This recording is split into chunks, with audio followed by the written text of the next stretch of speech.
戦争の背景と勃発、冷戦時代の緊張と朝鮮半島。朝鮮半島は、冷戦時代の緊張関係の中心地となり、北と南の分断が国際的な対立を象徴しました。第二次世界大戦後、朝鮮半島は北緯38度線で、米ソによって二分され、それぞれの影響下にある異なる政府が成立しました。この分断は、冷戦のイデオロギー対立を地域レベルで反映したものでした。北朝鮮はソビエト連邦の支援を受け、南朝鮮はアメリカの後援を受けました。このような背景は、後に朝鮮戦争の勃発に直接つながる緊張を生み出しました。冷戦時代の緊張は、朝鮮半島を戦争の火種とする重要な要因となり、国際的な対立の舞台を設定しました。動画の途中ですが、チャンネル登録、評価をいただけましたら嬉しいです。北朝鮮の侵攻と国際的な反応。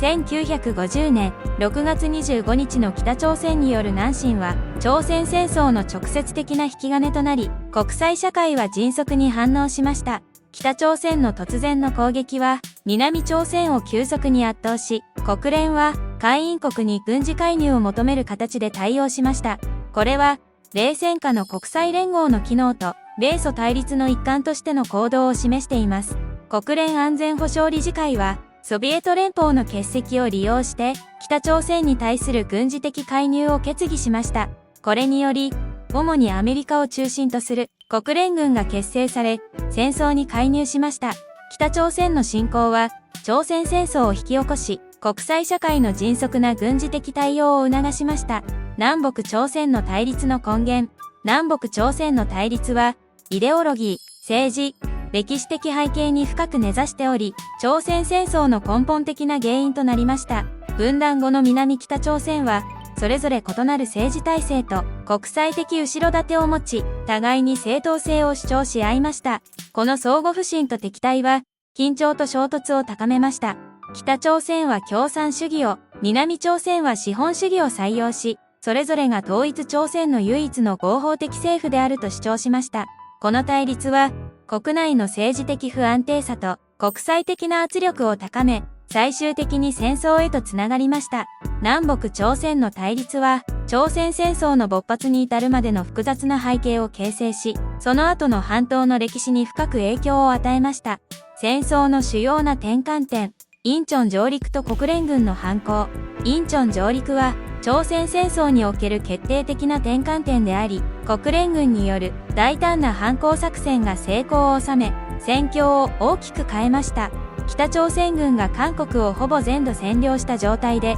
国連軍は戦略的な奇襲攻撃を行い、インチョンに上陸。これにより北朝鮮軍の補給線を断ち、反撃の機会をつかみました。1950年9月、マッカーサー将軍率いる国連軍は、インチョンでの上陸作戦を成功させ、その後ソウルを解放し、北進して北朝鮮軍を押し戻しました。インチョン上陸は朝鮮戦争の流れを変え、その後の戦争遂行に大きな影響を与えた戦術的勝利でした。中国人民志願軍の参戦。中国人民志願軍の参戦は、朝鮮戦争のもう一つの転換点であり、戦争の性質と規模を大きく変えました。国連軍が北朝鮮への反攻を進め、中朝国境近くに迫ったことで、中国は安全保障上の脅威を感じ、大規模な軍事介入を決定しました。1950年10月、中国人民志願軍は数十万の兵力を持って朝鮮半島に侵入し、国連軍に対して大規模な攻勢を開始しました。これにより戦線は再び軟化し、戦況は一時的に膠着状態に入りました。中国の参戦は朝鮮戦争を新たな局面へと導き、戦争の長期化と国際化に大きく寄与しました。朝鮮戦争の膠着状態。朝鮮戦争の膠着状態は、双方の勢力が決定的な打撃を与えることができず、戦線がほぼ固定された状況を示しています。国連軍と中国人民志願軍北朝鮮軍の間で激しい戦闘が続いたものの、どちらも決定的な優位を確立することができず、戦線は38度、線付近で長期にわたって膠着しました。1951年以降、戦線は主に38度、線付近で推移し、激しい攻防戦が続きましたが、大きな前進はなく、1953年の休戦協定締結まで、この膠着状態は続いた。朝鮮戦争の膠着状態は、双方の消耗と戦術的な行き詰まりを示し、最終的に休戦に向けた動きを加速させました。国際社会と朝鮮戦争、米国とソビエト連邦の役割。米国とソビエト連邦は朝鮮戦争において中心的な役割を果たし、冷戦時代の代理戦争の特徴を明確に示しました。米国は国連軍の主要な構成国として、軍事的、政治的リーダーシップを担い、戦争への介入を主導しました。対照的に、ソビエト連邦は北朝鮮を支援し、武器供給や軍事顧問を提供することで、間接的ながらも重要な役割を果たしました。米国は、国連安全保障理事会で北朝鮮に対する軍事行動を主導し、大量の軍事資源と兵力を提供しました。ソビエト連邦は北朝鮮に軍事技術と戦略的支援を与え、戦争の初期段階での北朝鮮の成功を後押ししました。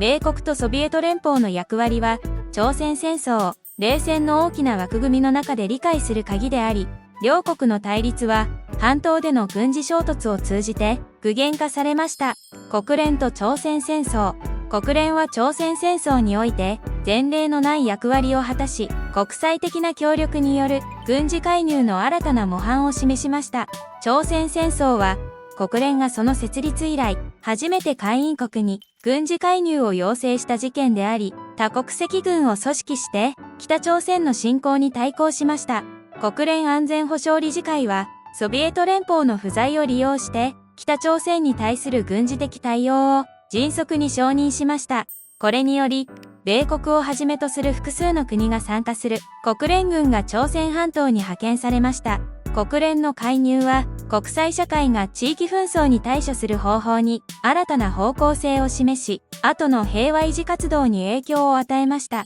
朝鮮戦争における他国の関与。朝鮮戦争は多数の国々が関与する国際的な紛争であり、冷戦期の国際関係の複雑さを示しています。多くの国々が戦略的、政治的、またはイデオロギー的な理由から朝鮮戦争に関与しました。これには国連軍に参加した国々や北朝鮮と中国を支援した国々が含まれます。国連軍にはアメリカ、イギリス、カナダ、トルコ、オーストラリアなど20カ国以上が参加しました。一方、北朝鮮はソビエト連邦と中国からの支援を受け、一部の東欧諸国からも援助を得ました。朝鮮戦争における各国の関与は、冷戦のグローバルな性質を反映し、国際政治における複数の力の相互作用を示しています。戦争の終結と影響、休戦協定とその条件。1953年の休戦協定は、朝鮮戦争を終結させ、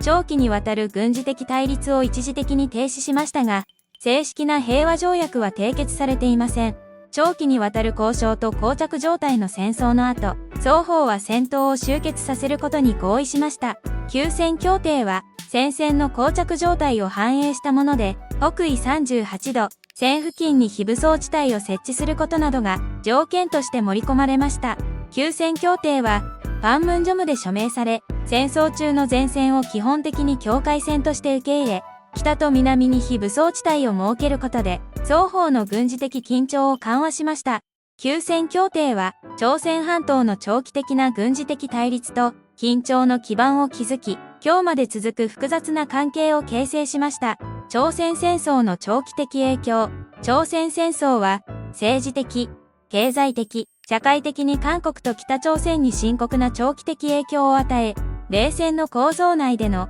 東アジアの地政学を形成しました。戦争は、朝鮮半島の永続的な分断を固定化し、北と南の間に深い敵意と不信を生み出しました。経済的には、両国は戦後の再建と発展のために異なる道を歩みました。南朝鮮は戦後、急速な経済成長と民主化を遂げ、国際社会での地位を高めました。一方、北朝鮮は軍事重視の政策と経済的孤立を深め、核開発プログラムを進めて国際的な緊張を高めました。朝鮮戦争の影響は半島と世界の歴史に深く刻まれ、今日の国際関係における多くの問題の原因となっています。朝鮮半島の未解決の問題。朝鮮戦争の休戦以来、朝鮮半島では多くの未解決の問題が残り、緊張と不安定さの原因となっています。休戦協定は一時的な措置であり、正式な平和条約の不在は、北と南の間の不信と緊張を長引かせています。